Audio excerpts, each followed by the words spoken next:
दर्शकों, आप देख रहे हैं मुंबई आउटलुक। मैं पायल झा। तो आज हम बात करेंगे कि क्या 2025 की रणनीति दिलाएगी सत्ता या बढ़ाएगी मुश्किलें।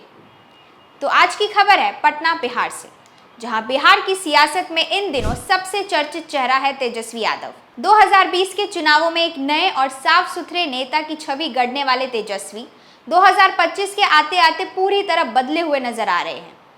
कभी अपने पिता लालू यादव की तस्वीर तक मंच से हटवाने वाले तेजस्वी अब लालू के नाम पर आक्रामक प्रचार कर रहे हैं। यही नहीं, उन्होंने दिवंगत बाहुबली नेता शहाबुद्दीन को अमर कहकर नारा भी लगाया। तो सवाल उठता है, क्या ये सब तेजस्वी की मजबूरी है या सोची समझी चाल। बात करें पहले बदलाव की, जहां लालू यादव की हुई वापसी। जी हाँ, 2020 के विधानसभा चुनाव में तेजस्वी ने खुद को लालू राज की छाया से दूर रखने की भरपूर कोशिश की थी। उन्होंने न केवल लालू यादव की तस्वीर पोस्टरों से हटा दी थी, बल्कि उनके शासन की गलतियों के लिए माफी भी मांगी थी। लेकिन अब तस्वीर पूरी तरह बदल गई है। 2025 में तेजस्वी न सिर्फ लालू को पोस्टरों में वापस लाए हैं, बल्कि उनके शासन की खूबियों को गिनाते हुए खुलकर प्रचार भी कर रहे हैं। पार्टी का साफ तर्क है, जब नीतीश कुमार की कानून व्यवस्था पर सवाल उठ रहे हैं, तो लालू के समय को लेकर रक्षात्मक क्यों रहे। अब आरजेडी फ्रंट फुट पर है। दूसरे बदलाव की बात करें तो जहां देखी गई शहाबुद्दीन से बड़ी नजदीकी। पार्टी के स्थापना दिवस पर तेजस्वी ने खुद नारा लगाया, शहाबुद्दीन जी अमर रहे।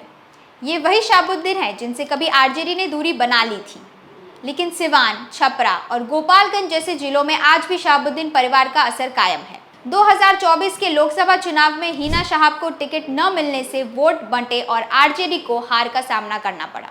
यहाँ तक कि लालू की बेटी रोहिणी आचार्य भी चुनाव हार गई।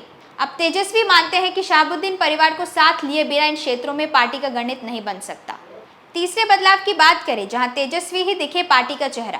तेज प्रताप यादव को पार्टी से बाहर का रास्ता दिखा दिया गया है और तेजस्वी ने खुद ऐलान किया है कि अब उनके परिवार का कोई और सदस्य चुनाव नहीं लड़ेगा। इसका मतलब है कि आरजेडी का चेहरा सिर्फ तेजस्वी होंगे। ये बदलाव उन्हें पारिवारिक पार्टी के टैग से दूर करने और एक परिपक्ष नेता की छवि देने की कोशिश है। चौथे बदलाव की बात करें, जहां ईबीसी और ए टू जेड की समीकरण देखी गई। अब आरजेडी सिर्फ मुस्लिम यादव यानी एमआई समीकरण पर निर्भर नहीं रहना चाहती। तेजस्वी ने अति पिछड़ा वर्ग यानी ईबीसी को साधने के लिए मंगनी लाल मंडल को प्रदेश अध्यक्ष बनाया और मुकेश सहनी, रणविजय साहू जैसे नेताओं को साथ जोड़ा। 36% की आबादी वाले इस वर्ग पर अब आरजेडी की सीधी नजर है।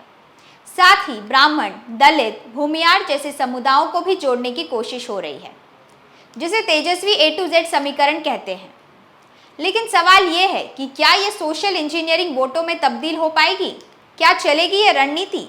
तेजस्वी यादव ने जिस तरह से पार्टी की रणनीति में बदलाव किया है, वह साफ दिखता है कि अब ये चुनावी राजनीति के हर दांव पेच को समझने लगे हैं।